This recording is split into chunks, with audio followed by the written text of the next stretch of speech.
The sound of a rattling Jeep engine fades into the shimmering heat. Dust, smelling of oil and dry earth, settles on Mark Thompson's face. He can't wipe it away. His wrists are raw.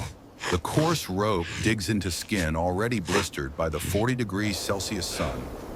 Mark, a 35-year-old wildlife filmmaker, is tied to a dead acacia tree. The poachers who caught him filming their illegal operation didn't just take his cameras, they took his water, his satellite phone, and his freedom. One of them had laughed. "The hyenas will find you before the rangers do," You have nowhere he'd left said to in run. broken English. "You want to film wildlife? You'll be part of the food chain." Mark pulls against the ropes, a futile, agonizing gesture. The Jeep is gone. The silence of the African savannah rushes in, vast and indifferent. He wasn't just abandoned, he was left as bait. Mark Thompson knows he is going to die. The only question is, how? The first day is a blur of sun and thirst. The sun is a physical weight, pressing down on him, cooking the moisture from his body. His tongue becomes a dry, swollen piece of cotton. He screams for help until his voice is a rasping whisper. But his team is 20 kilometers away, an impossible distance. The first night is worse. The sun vanishes, and the temperature plummets. He shivers violently, and then comes the sound. Laughter, the cackling, whooping call of a hyena pack. They are far for now, but they smell him. They are patient. The second day, his consciousness begins to drift. He dreams of ice water, of his wife's smile. He regrets not telling them he loved them one last time. To end here, as a rotting carcass picked clean by scavengers, feels like a cruel, cosmic joke. On the morning of the third day, his battle is almost over. His lips are cracked and bleeding.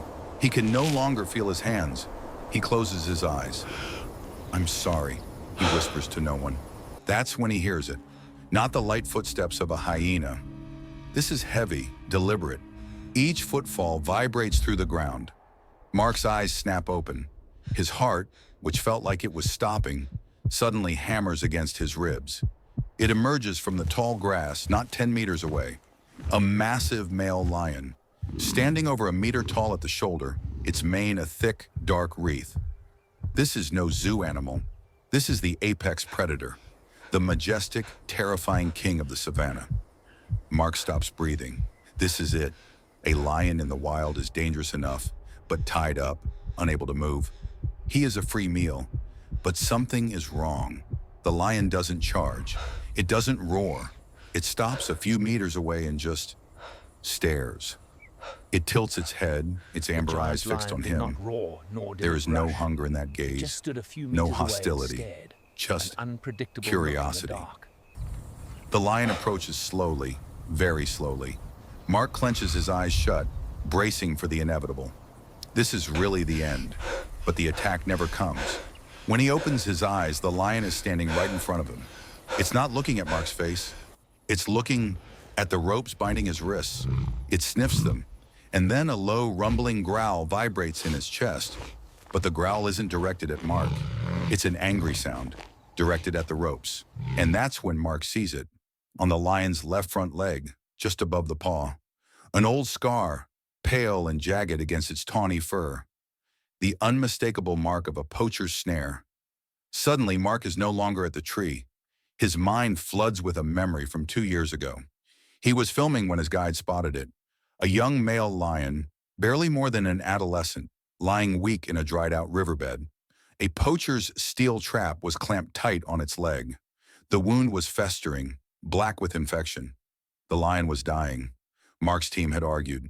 "We're filmmakers, Mark, not a rescue team. It's too dangerous." "We can't just leave him," Mark had insisted. "We have to help." It was an extremely dangerous operation. They called in a vet. They shot a tranquilizer dart. Even unconscious, the lion was a terrifying mass of muscle. Mark remembered the stench of the infection as they cut the snare away. They disinfected the wound and administered a massive dose of antibiotics. The vet was grim. "He's weak. He might not make it." But Mark couldn't give up. For the next 3 weeks, he made it his mission. Every morning, Mark would drive out alone to find the young lion. He'd bring fresh water and cuts of meat. At first, the lion would only growl, but Mark was patient. He would just sit, 50 meters away and talk to it. Easy now. Easy. I'm here to help you. After a week, the lion stopped growling. It would watch him. After 2 weeks, it allowed Mark to approach. After 3 weeks, the wound was clean. The lion was walking, its limp almost gone. It was healed. On the last day, Mark knew his job was done. The lion was strong again. It looked at Mark for a long, long time. Mark could never forget that gaze. It was a silent, profound acknowledgement. It seemed to say, "Thank you." Back at the tree, Mark stares at the powerful animal in front of him. It's the same lion, older, bigger, a king now, but the same eyes. "You remember me?" Mark whispers, his voice breaking. The lion nudges the ropes on his wrist with its massive head.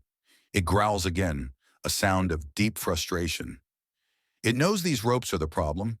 It even tries to bite at them, but its teeth, designed to tear flesh, can't get a purchase on the tight synthetic fibers. Mark watches, a new kind of hope and despair warring in his chest. You can't, can you?" he breathes. The lion looks from the ropes to Mark's face and lets out a soft, frustrated huff. It understands the problem. It just can't provide the solution. And as this strange, impossible stalemate plays out, the sun begins to set. The laughter starts just after twilight. This time it's not distant. It's close, all around them. The hyenas, who have been patiently tracking Mark for 3 days, have finally come to collect their meal. The lion rises to its feet, its body tense. It lets out an ear-piercing roar, a warning that shakes the very ground. The pack emerges from the darkness. Not 1 or 2, 15, 20. A massive clan, their eyes glinting, emboldened by their numbers and the smell of the trapped, helpless man. They see the lion, but they also see the man tied to the tree. This is an easy fight. The lion roars again, not a warning but a challenge. It will not retreat. It will protect the man who saved its life. The alpha hyena lunges. The lion meets it head-on, a blur of claws and fury, striking the hyena and sending it flying. Another lunges from the left. The lion spins to block it. It's a brutal, chaotic ballet. The lion is magnificent, a king defending his throne. But this is not a fair fight. For every hyena it strikes down, 2 more take its place. They are relentless, snapping at its flanks, its legs. Mark screams, pulling at the ropes until his wrists bleed. "Get out of here, run, save yourself," he yells at the lion. But the lion doesn't run. It is being pushed back step by step, closer and closer to the tree. A hyena lunges and bites down hard on the lion's hind leg. The lion roars in pain and staggers. It's bleeding. It's tiring. The pack swarms, forcing the lion back until its shoulders hit the very tree Mark is tied to. He can feel the impacts, the snarls, the hot breath of the fight. The lion, wounded and exhausted, is now trapped, just as he is. Mark closes his eyes. This is the end for both of them. He is about to watch his savior be torn apart, right before he is. Just as the alpha hyena lunges for the wounded lion's throat, "Wee-oh!" A piercing sound cuts through the night. 2 beams of brilliant, blinding light flood the clearing. A heavy diesel engine roars. "Mark! Mark, is that you?" A searchlight hits the scene, freezing everything in a ghastly tableau. Mark tied to the tree, a massive, bleeding lion at his feet, and a pack of 20 hyenas frozen in shock. It's Mark's team. They've been driving in grid patterns for 2 days straight, refusing to give up. The hyenas, terrified of the loud noise and the metal beast that has suddenly appeared, scatter. They vanish into the darkness as quickly as they came. One of the team members, Sam, jumps from the truck, a high-powered rifle in his hands. Another David rushes to Mark with a knife. "He's alive! Get the med kit!" The ropes fall away. Mark collapses into David's arms, his body shaking uncontrollably. He can't speak. He just points, his hand trembling, at the wounded lion.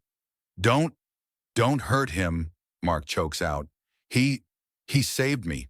The team stops. They see the blood on the lion, the circle of hyena tracks. They understand. Sam, the team's guide and vet-trained marksman, lowers his rifle. "David, get the other kit," Sam says quietly. "The large animal one." Boss, that's a wild lion, David protests. That's the lion Mark saved 2 years ago, Sam says, recognizing the scar. And it just saved his life. We're not leaving it. As the team tends to Mark, binding his wrists and forcing water into him, Sam readies a tranquilizer dart.